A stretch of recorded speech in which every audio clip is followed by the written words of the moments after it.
Imagina el mundo del siglo XVII. España había sido un imperio que se extendía por América, Asia, África y parte de Europa. Millones de personas hablaban español, pero no existía una institución que se encargara de fijar cómo debía escribirse, cómo debían unirse las palabras o cuál era la forma correcta de expresarse. Cada región tenía sus particularidades, cada escritor seguía su estilo, y aunque existían grandes obras literarias como las de Cervantes, Lope de Vega o Quevedo, el idioma todavía se movía con demasiada libertad. En medio de ese panorama surge una pregunta inevitable: ¿cómo garantizar la unidad de la lengua en un territorio tan vasto?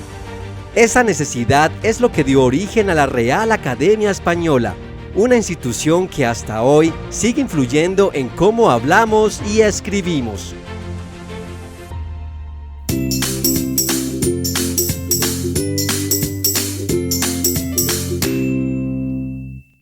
Para comprender cómo surgió la RAE, hay que imaginar cómo funcionaba el idioma español antes de su creación. En la Edad Media y en el Renacimiento, las lenguas se desarrollaban casi sin control institucional. Los escribas, los cronistas y los escritores literarios eran los que con sus textos iban moldeando poco a poco el idioma. Había gramáticas y diccionarios aislados, sí, pero no existía una autoridad central. Un hito fundamental ocurrió en 1492, cuando Antonio de Lebrija publicó la Gramática de la Lengua Castellana. Fue la primera gramática de una lengua romance y marcó un momento clave. Por primera vez se intentaba dar normas al castellano. Nebrija mismo decía que la lengua siempre había sido compañera del imperio. Sin embargo, su obra no alcanzó para regular un idioma que se extendía tan rápido. Durante los siglos XVI y XVII, los escritores producían textos que hoy admiramos como joyas, pero cada uno escribía con criterios propios. La ortografía no estaba unificada. La misma palabra podía aparecer escrita de formas distintas en un mismo libro. El idioma era rico y creativo, pero caótico. Así llegamos al Siglo de Oro, una época de esplendor literario, pero de gran desorden lingüístico. Había una clara necesidad de fijar normas comunes y de preservar la unidad del idioma y de evitar que el castellano se fragmentara como había sucedido con el latín. La respuesta a esa necesidad vino en 1713. El impulsor fue Juan Manuel Fernández Pacheco, octavo marqués de Villena y duque de Escalona. Inspirado en academias ya existentes en Europa como la Academia Francesa, fundada en 1635, Fernández Pacheco reunió a un grupo de eruditos, escritores e intelectuales en Madrid para crear una institución dedicada exclusivamente a la lengua. El propósito era claro: dar estabilidad y normas al castellano, evitando que se deteriorara o se fragmentara en dialectos inconexos. En 1714, el rey Felipe V otorgó el respaldo oficial, y así nació la Real Academia Española. La RAE nació como un lema que aún hoy mantiene: limpia, fija y da esplendor. La frase refleja perfectamente su misión original: limpiar el idioma de usos vulgares, fijar normas claras y dar esplendor a la lengua para que se mantuviera como símbolo cultural de la nación. En sus primeros años, la RAE se centró en dos grandes proyectos. Por un lado, estaba el Diccionario de Autoridades, de 1723 a 1739. Fue el primer diccionario académico y uno de los logros más importantes de la institución. Se llamó así porque incluía citas de autores reconocidos que servían de autoridad para justificar cada definición. Era un intento de reunir el vocabulario, explicar sus usos y dar ejemplos de cómo debía emplearse. Por otro lado, estaba la definición de la ortografía y la gramática. Poco a poco, la RAE comenzó a fijar criterios ortográficos, reduciendo la gran variedad de formas que existían. La idea era unificar la escritura del idioma en todos los territorios del mundo hispánico. En esos primeros años, la RAE funcionaba como un círculo de eruditos que se reunían periódicamente en Madrid. Tenían una visión de servicio público, convencidos de que proteger el idioma era proteger la identidad cultural de toda España y sus dominios. Antes de continuar, no olvides suscribirte a este canal y activar la campanita para recibir notificación de nuevos videos. La creación de la RAE no estuvo exenta de críticas ni de dificultades. Algunos la veían como un club de élite, demasiado preocupado por la lengua culta y desconectado del habla popular.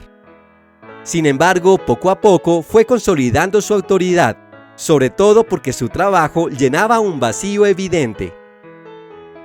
Durante el siglo XVIII, la Academia continuó publicando ediciones de su diccionario y promovió la simplificación ortográfica.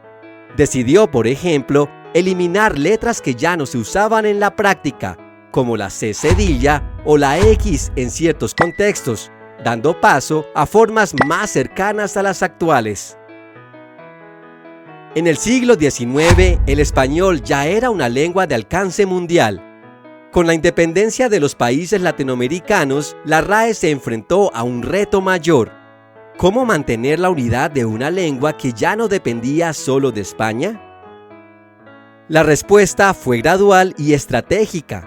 En vez de intentar imponer reglas desde Madrid, la RAE fomentó la creación de academias correspondientes en cada país de América Latina. Así nacieron instituciones hermanas en México, Colombia, Argentina, Chile y otros países, todas coordinadas bajo la Asociación de Academias de la Lengua Española. La decisión de crear academias correspondientes fue clave. Permitió que el español se mantuviera como un idioma común a más de 20 países, evitando que se fragmentara como ocurrió con el latín tras la caída de Roma.